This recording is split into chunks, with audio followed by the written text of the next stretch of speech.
During World War II, German submarines called U-boats conducted wartime operations in the Gulf of Mexico. Their primary mission was to sink ships departing from ports in Texas and Louisiana, disrupting oil shipments and impeding the flow of military hardware and supplies to the European front.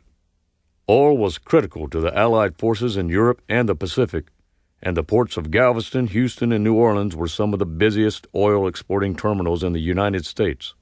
Research suggests that there were over 20 different U-boats operating in the Gulf of Mexico during 1942 and 1943, and cities such as Galveston, Sabine Pass, Port Arthur, and Beaumont instituted blackouts to reduce the city's visibility to the enemy submarines.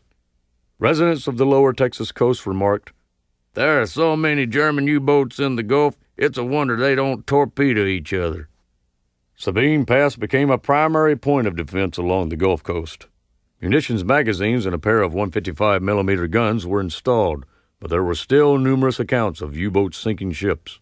On July 6, 1942, when torpedoes sank a merchant ship off the coast of Texas, Seaman Earl J. Hevner, who survived the incident, recalled, "I was standing on the starboard side of the ship, looking out to sea. All of a sudden I heard an explosion, and it knocked me back about 5 or 10 feet. Hevner and other men escaped as a second torpedo hit the ship, sinking it and killing 27 crewmen. The German U-boats proved to be successful in their Gulf campaign. However, in an effort to maintain morale during the war, that information was not shared with the American public. The Germans sent 56 vessels to the bottom of the Gulf, with many of them resting off the Florida, Louisiana, and Texas coast.